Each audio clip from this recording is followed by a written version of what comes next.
안녕하세요. 게이트 오브 위즈덤 채널입니다. 이번에 소개해드릴 도서는 책은담의 지혜를 터득하는 황금률입니다. 지은이는 홍자성님이고 옮긴이는 안기란님입니다. 펴낸 곳은 싱크뱅크입니다. 지은이에 대해 설명을 드리겠습니다. 지은이 홍자성님은 1600년대 전후 중국 명나라 신종대의 사람으로 생물 연대가 확실치 않고 경력이나 인물됨에 대해서도 알려진 바가 거의 없습니다. 다만 스스로 환초도인이라 불렀다는 사실만 알려져 있을 뿐입니다.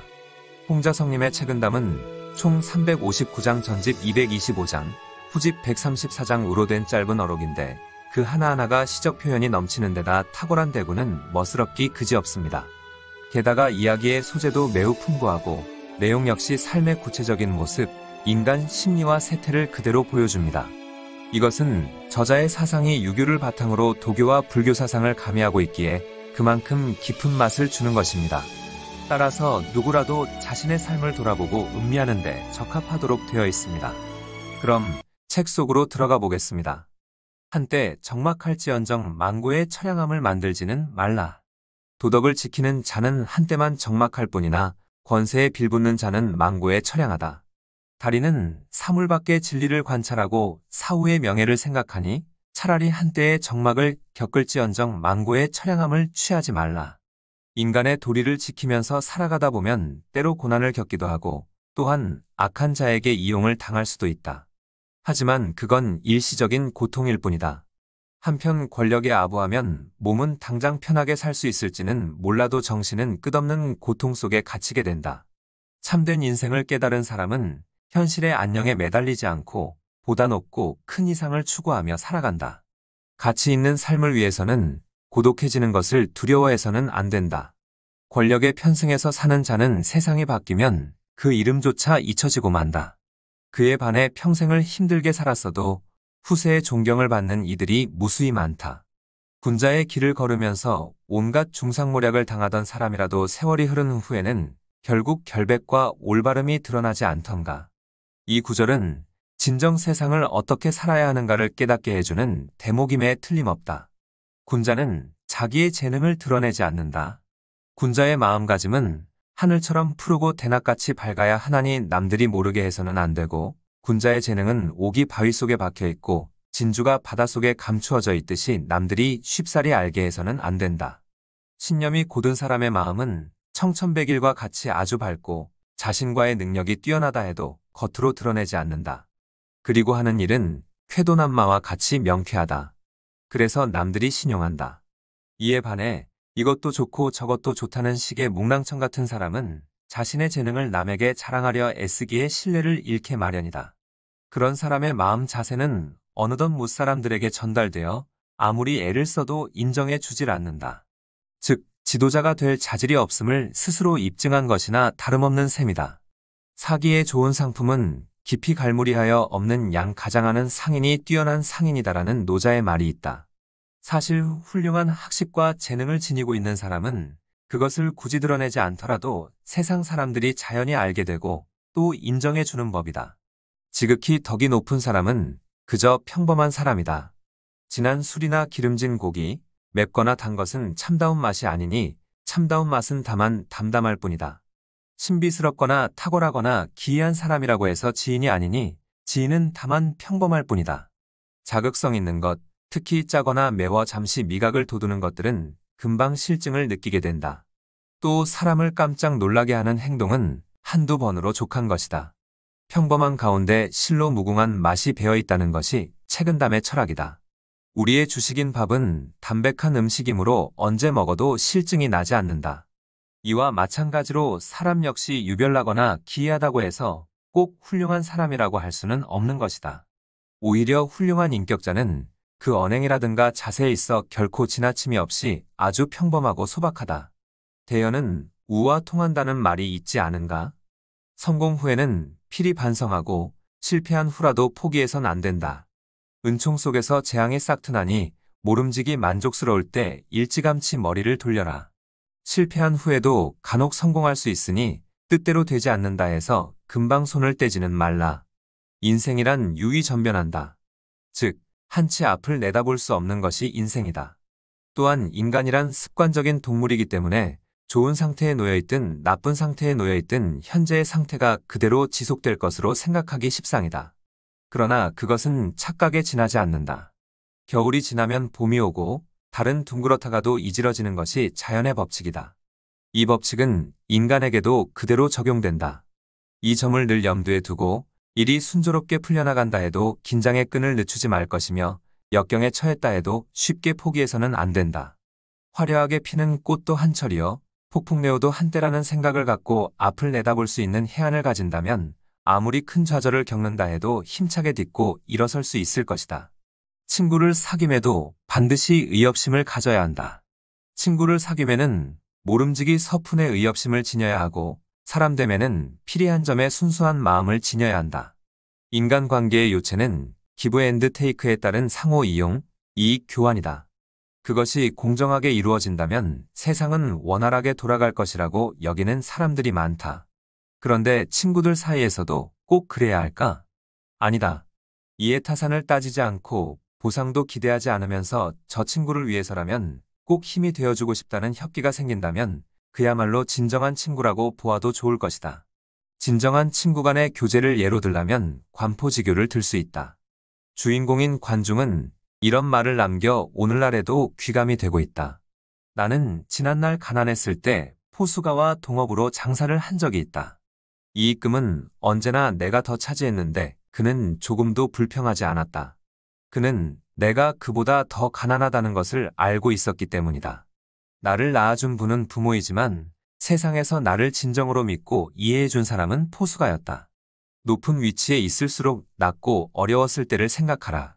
낮은 데에 있어봐야 높은 데 오름이 위태로운 줄을 알게 되고 어두운 곳에 있어봐야 밝은 데 나가 눈이 부신 줄 알며 정적을 지녀보아야 움직이기 좋아함이 부질없음을 알게 되고 침묵을 지켜보아야 말 많은 것이 시끄러운 줄을 알게 되리라. 자연의 운행에도 그리고 인간의 생활에도 동과 정, 생과 사의 순환이 있다. 우리는 하루 동안에도 활동과 휴식, 빛과 어둠의 리듬을 타며 살아가고 있다. 구체적이고 창조적인 생활 방법을 추구하고자 하면 리듬 있는 순환으로 휴식과 내성의 시간을 가져야 한다. 슬럼프에 빠졌다는 둥, 혹은 실적이 떨어졌다는 둥의 말을 듣더라도 상관없다. 언뜻 보기에 죽은 것처럼 보이는 번데기가 어느 순간 화려한 나비로 탈바꿈한다는 것을 우리는 너무도 잘 알고 있다. 마음속에서 소록소록 용솟음쳐 오르는 것을 느끼고 명확한 이미지를 만들어 다시 그것의 형상을 줄 수 있으려면 침잠과 정적을 거쳐야만 하는 것이다. 배우는 자는 기력을 한 곳에만 집중하라. 공부하는 사람은 마땅히 정신을 가다듬어 한 곳에 집중해야 한다. 만일 덕을 닦는다면서 뜻을 사업이라든가 공적 또는 명예에만 둔다면 반드시 참된 조예를 얻지 못할 것이며 글을 읽음에도 시와 부를 읊조리는 데에나 감흥을 둔다면 결코 깊은 마음에까지는 이르지 못할 것이다. 공부를 할 때에는 모름지기 정신을 집중시켜 덕을 닦아야 한다. 이것이 학문의 궁극적인 목표다. 그런데 학문의 뜻을 두고도 마음이 공적이나 명예에만 팔려 있거나 독서한답시고 음풍농월이나 즐긴다면 당연히 뛰어난 조예를 쌓지 못하게 된다. 학문의 목적은 어디까지나 그 깊은 이치를 터득하여 덕을 쌓는 데 있는 것이고 공적이나 명예, 우아한 풍치 등은 그에 딸린 부수물인 것이다. 이런 이야기는 꼭 학자들에게만 해당하는 것은 아니다. 예컨대 이익 추구를 본분으로 하는 기업가는 생산성을 높이고 매출을 늘리는데 혼신의 힘을 기울여야 하고 예술가는 아름다움을 창조하는데 자신의 재능을 바쳐야 한다.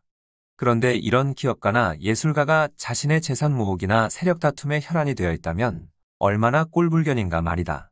옹졸한 사람은 고인 물과 같아서 사물을 생육시킬 힘이 없다.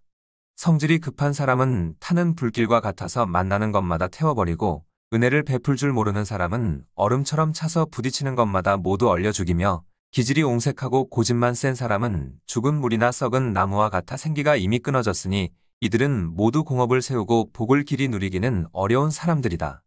한번 주어진 인생을 어떻게 살 것이냐란 문제는 인간에게 가장 중요한 문제이며 그 삶의 방법은 전적으로 본인에게 달려있다.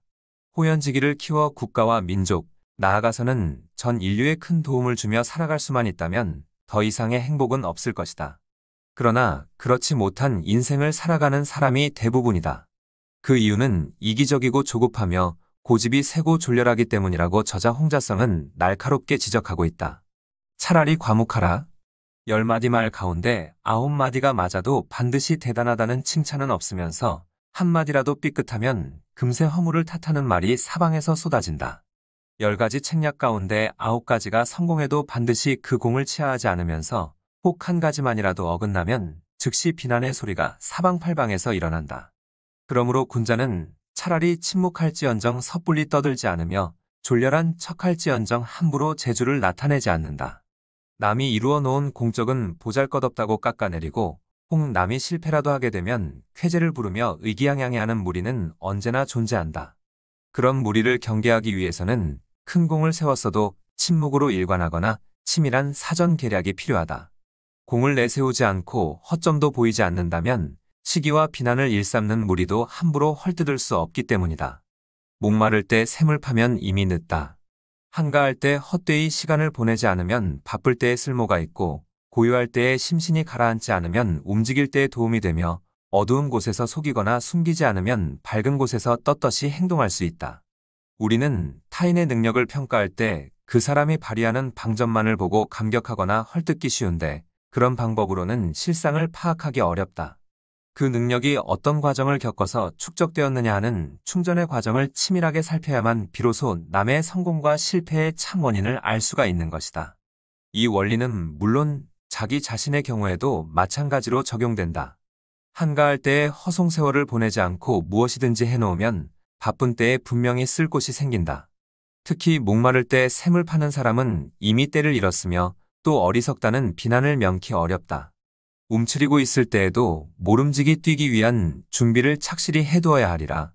남의 지난 과실을 책망하지도 기억하지도 말라. 남의 조그만 허물을 꾸짖지 말고 남의 사사로운 비밀을 들추어내지 말며 지난날 남이 저지른 잘못을 생각지 말라.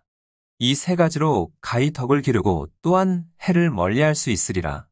자기 자신의 허물은 생각지 않고 남의 허물을 들추어내어 퍼뜨리기 좋아하는 사람들이 적지 않다. 세상에 허물 없는 사람이 어디 있을까 많은 사람들은 남의 흉보기를 좋아한다. 그렇게 함으로써 자신의 모자란 점을 충족시키려는 이즈음의 세태를 생각하면 썩을 푸다 못해 가슴이 아프기까지 하다.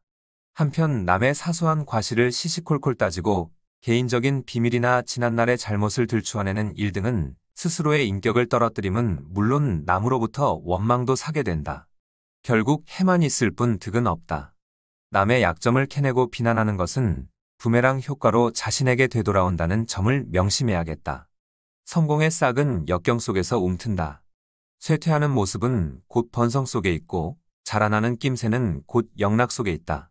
그러므로 군자는 안락할 때에 마땅히 마음을 한결같이 바르게 함으로써 뒷날의 환란을 생각할 것이요 병고에 처해서는 마땅히 100번을 참고 견뎌내서라도 성공을 도모해야 한다. 세상의 모든 일에는 절정기가 있는가 하면 내리막길이 있다. 내리막길의 징후는 발전 융성하여 절정에 올랐을 때 보이기 시작한다. 또 새로운 성장에 대한 싹은 역경 속, 그것도 밑바닥의 상태에 있을 때 움트는 법이다. 그러므로 지혜 있는 사람은 일이 순조롭게 진행되어 갈 때 장차 발생할지 모르는 이변에 대비하고 고난에 처했을 때는 희망과 비전을 가지고 그것을 견뎌내면서 새로운 도전을 시도한다. 서경에도 영화를 누리고 있을 때 위태로움을 생각하라고 하였다. 역경과 공궁은 사람을 단련시키는 용광로이다. 역경과 공궁은 호거를 단련시키는 한 쌍의 도가니와 망치이다. 그 단련을 제대로 받으면 몸과 마음이 함께 이로울 것이지만 그 단련을 받지 못하면 몸과 마음이 함께 손해를 볼 것이다. 부모의 과보호 속에서 자란 아이, 정부의 지원 아래 거친 풍파를 겪지 않고 성장한 기업은 흔히 온실 속의 화초로 비유된다. 그들은 보호와 지원이 이어질 때에는 별탈 없이 성장하지만 그것들이 끊겼을 때에는 금세 힘을 잃고 허덕인다. 그러기에 어려서의 고생은 황금을 주고도 못 산다는 속담도 있지 아니한가. 맹자의 하늘이 큰일을 맡길 때에는 반드시 먼저 그 사람에게 가장 견디기 힘든 고통과 환란을 준다는 말이 있다. 또 사람은 혼란을 겪지 않으면 강해지지 않는다거나 영웅호걸은 난세에 나온다는 말도 본디 그 뜻이 같은 것이다. 공공과 역경을 해치고 자란 사람이나 기업은 아무리 거센 비바람이 몰아쳐도 끄떡없는 법이다. 배고프면 다가오고 배부르면 떠나는 것이 세상인심이다. 굶주리면 달라붙고 배부르면 떠나가며 따뜻하면 몰려들고 추우면 버리나니 이것이 바로 인정의 공통된 병폐라. 얄팍한 세상인심을 고발하며 가슴 아파하는 구절이다. 배고프면 먹을 것을 주는 사람이나 돈 많은 이에게 붙고 배부르면 언제 보았냐는 듯이 쌀쌀하게 떠나가는 법이다. 또 따뜻하다면서 몰려들다가도 추워지면 내팽개치듯 하며 떠나간다. 이것이 동서고금을 통한 세상인심인 것이다. 이러한 인정의 병폐는 세월이 지날수록 더해 간다는 느낌이 든다. 이해관계에 따라 손바닥 뒤집듯 변심. 변절하는 세태 속에서 살아가는 우리로서는 통감하지 않을 수 없는 내용이다. 그러나 인간관계를 돈독히 하려면 이런 얄팍한 처세로는 곤란할 것이다. 어차피 혼자서는 살아갈 수 없는 인생이며 사회 집단 속에서 함께 호흡하며 살아가야 할 터인데 좀 더 먼 앞날을 내다보며 대인관계를 맺는 것이 바람직할 게 아닌가. 자기 반성을 하는 사람에게는 매사가 약이 된다. 자기를 반성하는 사람은 부딪히는 일마다 모두 약이 되고 남을 탓하는 사람은 생각하는 것마다 자신을 해치는 창과 칼이 된다. 전자는 숱한 선의 길을 열고 후자는 온갖 악의 근원을 이루나니 그 서로의 거리는 하늘과 땅처럼 멀다. 인간에게는 자기 변명이라는 방어 본능이 있다. 어떤 과실을 저질렀을 경우 그 과실의 원인을 남의 탓으로 돌리고자 한다.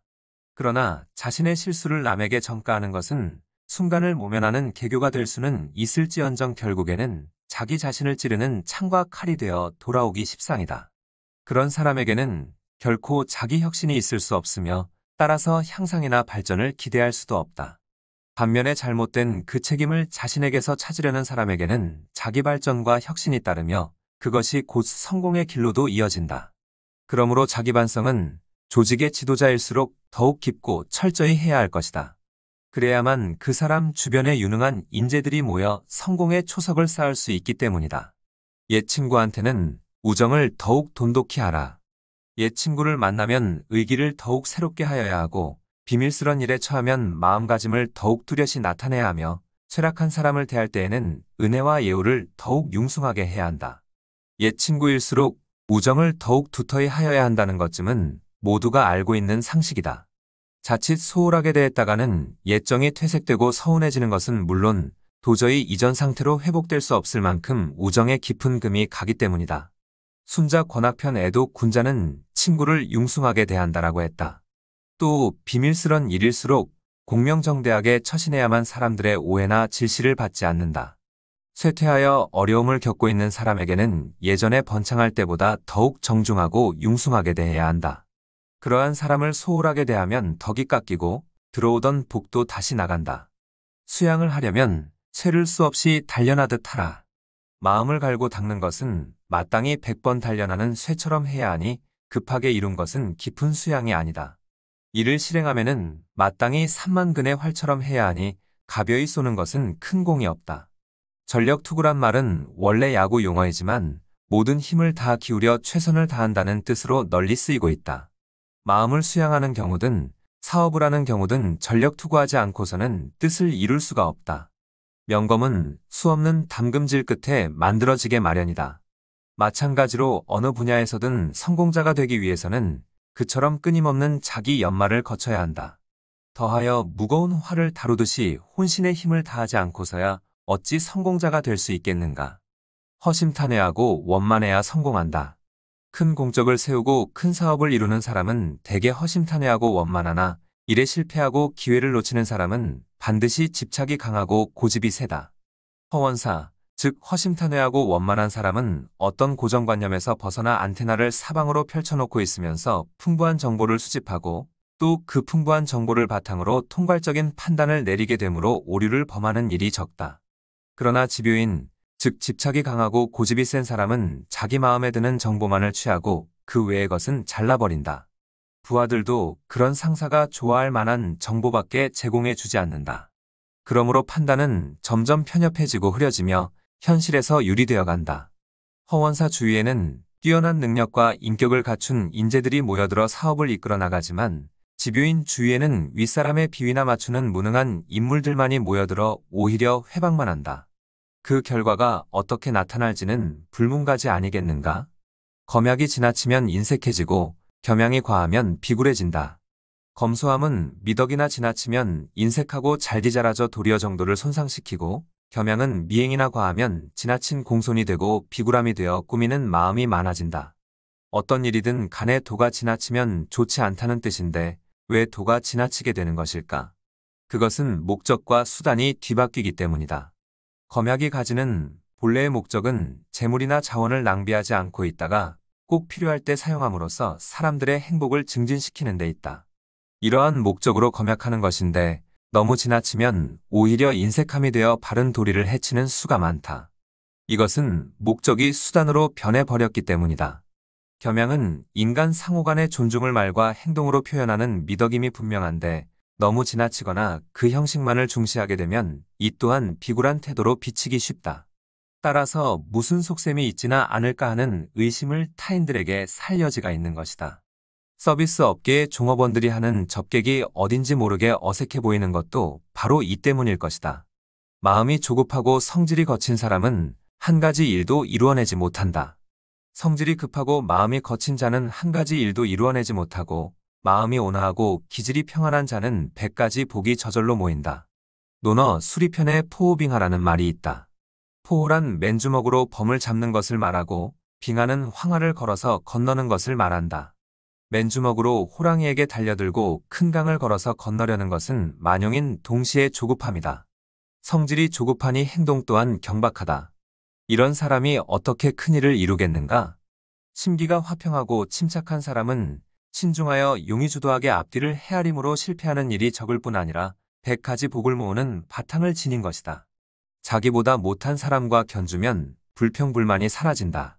일이 조금이라도 뜻한 바대로 되지 않거든 문득 나만 못한 사람을 생각하라. 이내 원망이 절로 사라질 것이다. 마음이 조금이라도 게을러지고 거칠어지거든 문득 나보다 나은 사람을 생각하라. 곧 정신이 절로 분발할 것이다. 어떤 역경에 처했을 때는 자기보다 더 어려운 사람을 생각해보라. 그러면 원망하는 마음과 불평불만이 저절로 사라질 것이다. 또 마음이 어쩐지 해이해지거든 자기보다 위에 있는 사람을 생각해보라. 그러면 스스로 긴장되고 저절로 용기가 생길 것이다. 여기서 나만 못한 사람을 생각하라는 것은 어디까지나 위안을 얻고 분발하려는 의욕을 불러일으키기 위한 것이지 잘난 척하며 내려다보라는 뜻도 아니여 지금의 처지에 주저앉으려는 안일함을 꾀하기 위해서도 아니다. 또 나보다 나은 사람을 생각하라는 것 역시 의욕을 불러일으키는 촉진제로 삼으라는 뜻이다. 요컨대 아래와 위를 두루 살펴보면서 자기 마음을 다잡으라는 가르침이다. 책 속의 진리를 알아 기뻐 춤추는 경지에 이르도록 하라. 독서를 잘하는 사람은 마땅히 책을 읽되 기쁨에 겨워 춤이 절로 추어지는 경지에까지 이르러야 바야흐로 문자의 도구에 얽매이지 않는다. 사물을 잘 살피는 사람은 마땅히 정신이 사물과 하나로 융합될 때까지 이르러야 바야흐로 사물의 외형에 구애받지 않게 된다. 책을 읽을 때에는 문자에 사로잡혀 그 천착에만 고심하지 말고 그 진수에까지 이르도록 읽어야 한다. 사물을 관찰할 때에는 스스로의 정신이 그것과 일체가 되어 그 본질을 꿰뚫어 볼 수 있을 때까지 관찰해야 한다. 그렇게 해야만 외부의 형태에 사로잡히지 않게 된다. 고전에 흥미를 느끼지 못하는 수험생들은 대개 시험 공부를 하느라 문법 어구를 해석하는 것 등에 구애받아서 고전 그 자체의 진수를 제대로 맛보지 못한다. 이처럼 수단의 마음을 빼앗기면 사물의 본질을 제대로 맛보지 못하는 우를 범하게 마련이다. 수단은 필요한 것이기는 하지만 그것에 얽매이면 학문의 즐거움을 알 수도 없고 나아가서는 인생의 양식으로 삼을 수도 없다. 입을 엄히 단속하지 않으면 마음속에 기밀이 누설된다. 입은 곧 마음의 문이니 입 단속을 엄밀히 하지 않는다면 진정한 기밀이 모두 새나갈 것이다. 뜻은 곧 마음의 발이니 뜻을 엄격히 지키지 않는다면 옳지 못한 길로 내닫게 된다. 인간의 사고와 행동의 근원인 마음, 그것은 언어를 통해 표출되며 뜻은 실천으로 옮겨진다. 여기서 말하는 수군이, 즉 입을 지킨다는 것은 단순히 심중의 비밀을 밖으로 간단히 내뱉지 말라는 뜻만이 아니다. 흔히 언중요골이니 취중시민이 하는 말에서도 알 수 있듯이 말이란 것은 좀채 붙잡기 힘든 것이어서 정신을 바짝 차리지 않으면 이성적인 의지를 떠나 제멋대로 떠돌아다니며 혼란을 일으키는 근본이 되어버린다. 말을 한 당사자는 그 말은 무심코 튀어나온 것이지 진정코 본심은 아니었소라며 변명을 하지만 대부분의 경우 무의식 중에 본심이 드러난 것으로 취급당한다. 능변인 데다가 재치까지 있다고 뽐내는 사람일수록 그런 실수를 저지르기 쉽다. 그러므로 입은 만가지 재화의 문이라고 했다. 큰 강은 흐르는 소리를 내지 않는다. 물은 흘러도 그 물가에는 소리가 없으니 시끄러운 곳에 처해도 고요한 멋을 얻을 것이요. 산이 높아도 구름은 거리끼지 않으니 위에서 나와 물어 들어가는 기틀을 깨달을 것이다. 깊고 넓은 강일수록 소리 없이 흐르는 법이다. 구름은 산이 제 아무리 높이 치솟아 있더라도 개의치 않고 유유히 떠간다. 인생을 살아가면은 깊은 강과 높은 산 같은 장애가 얼마나 많은지 모른다. 그러나 수양이 깊은 사람은 그런 장애를 묵묵히 건너고 뛰어넘는 법이다. 인생도 어차피 무로 돌아가는 것이니 지금 내가 가진 것이 없다 하여 그것을 두려워하고 안타까워할 필요가 있겠는가. 결국에는 무로 돌아갈 그 세계를 미리 체험하고 연습한다면 초조한 마음이 생기지 않을 것이며 도리어 용기가 솟구쳐서 구름이 높은 산을 꺼리지 않듯 그런 장애를 극복해 나갈 수 있지 않겠는가. 욕심은 차디찬 연못에 물도 끓게 만든다. 마음에 욕심이 가득 차면 차가운 못에서도 물결이 끓어오르니 살림 속에 있어도 그 정적을 보지 못하고 마음을 비우면 찌는 듯한 무더위 속에서도 서늘함이 일어나니 저작거리 가운데 있으면서도 그 시끄러움을 모른다. 열자 설부편에 보면 옛날 제나라에 금욕심이 많은 사람이 있었다. 어느 날 아침 일찍 그는 의관을 차려입고 시장에 있는 금방으로 들어가서 금덩이를 움켜잡았다. 포졸들이 그를 체포하여 묻기를 사람들이 많이 있었는데 어째서 그렇게 남의 금덩이를 움켜들었느냐? 고하니 그자가 대답하기를 금덩이를 집을 때는 사람이 보이지 않고 금덩이만 보였습니다. 라고 했다는 것이다. 욕심이 가득 차면 이렇듯 그 욕심내는 물건 외에는 보이지 않는 법이다. 그러기에 욕심이 잉태한즉 죄를 낳고 죄가 장성한즉 사망을 낳느니라는 신약성경 야고보서의 구절은 만고의 진리이다. 어떤 고난 속에서도 열정만 가지면 즐거움을 맛볼 수 있다. 번잡하고 바쁜 중에도 한번 냉정한 눈으로 보면 문득 허다한 괴로운 생각을 덜게 되고 역경에 처했을 때에도 한번 뜨거운 마음을 지닌다면 문득 허다한 참된 취미를 얻게 된다. 바쁠 때는 냉정하게, 역경에 처했을 때는 더욱 분발할 것을 권유한 구절이다. 아무리 일이 바쁠 때라도 또는 일이 뒤엉켜서 해결의 실마리조차 찾기 어려울 때라도 침착하고 냉정하게 대처한다면 얼마든지 해결책을 찾을 수 있고 또 괴로움도 덜게 된다는 것이다.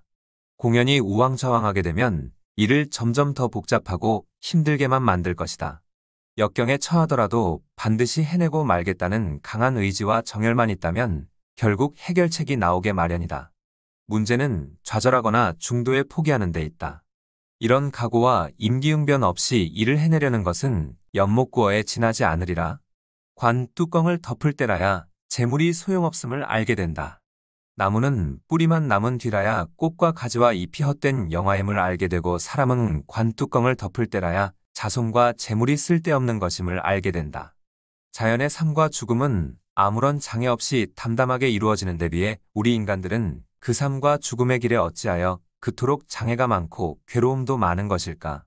도저히 저 세상까지 가지고 갈 수 없는 것이 재산이요.